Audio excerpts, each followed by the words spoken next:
मुझे लगता है कि हुड्डा साहब तो अपने दिल को खुश कर रहे हैं, अपने कार्यकर्ताओं का दिल खुश कर रहे हैं। लगातार आप 3 बार सत्ता से बाहर हो चुके हैं। इसका मतलब क्या है कि आप लोगों की सेवा नहीं कर पाए, आप परफॉर्म नहीं कर पाए। हमारी सरकार, चाहे पूर्व में नायब सैनी वर्तमान की नायब सैनी जी की सरकार है, या माननीय मनोहर लाल जी के नेतृत्व की सरकार थी, या केंद्र की मोदी जी के नेतृत्व की सरकार है, ये सरकारें जन कल्याण के काम कर रही है, देश को मजबूती के साथ आगे लेकर के जा रहे हैं, देश में विकास के काम हो रहे हैं, देश का आधारभूत ढांचा मजबूत हो रहा है, आर्थिक रूप से दुनिया की बड़ी ताकत बन करके उभर रहे हैं।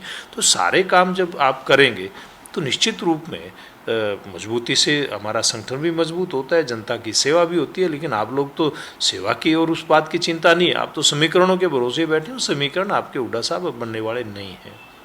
बीपीएल जो कार्ड हैं उनको लेकर भी सवाल जो है वो खड़े किए थे।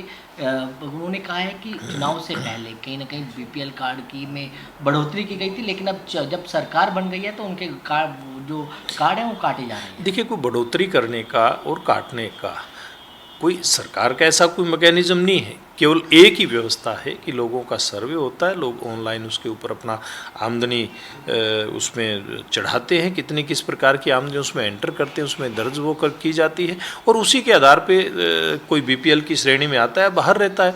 ये तो लोग खुद अपना एंट्री करते हैं। और मुझे लगता है कि हुड्डा साहब इस बात के ऊपर ध्यान नहीं दे रहे कि जिन लोगों के भी बीपीएल से नाम बाहर हुए हैं, मैं 100% ये कह सकता हूँ, विश्वास के साथ कह सकता हूँ कि उन लोगों की आमदनी बढ़ी है।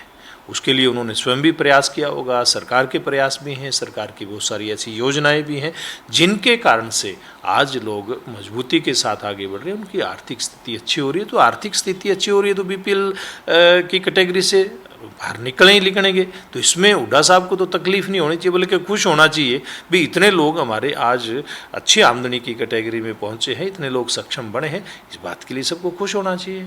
पूर्व सांसद चौधरी विजेंद्र सिंह यात्रा, सद्भावना यात्रा निकाल रहे हैं, किस तरीके से देखते हैं? देखिए, मुझे लगता है कि पहले तो सद्भावना यात्रा उनको अपने पार्टी में, पार्टी के लोगों को के अंदर करनी चाहिए, क्योंकि जिस प्रकार का माहौल आज कांग्रेस पार्टी के अंदर चल रहा है, जिस प्रकार का सिर्फ फुटेबल उस पार्टी में दिखाई दे रहा है, आज तक लगभग 1 साल होने को है हमारी सरकार तीसरी बार बने हुए, अपना नेता विपक्ष अभी तक वो उसका फैसला नहीं कर पा रहे हैं। तो इस प्रकार की जो अंदरूनी इनकी चीज़ें हैं, अभी तो उसी के ऊपर काम मुझे लगता है इन लोगों को करना चाहिए, वहीं पे सद्भाव बढ़ाने की ज़रूरत है। बाकी जनता के साथ सद्भाव तो हमारा बहुत अच्छा, हमारी सरकार का, हमारे संगठन का बहुत अच्छा चल रहा है।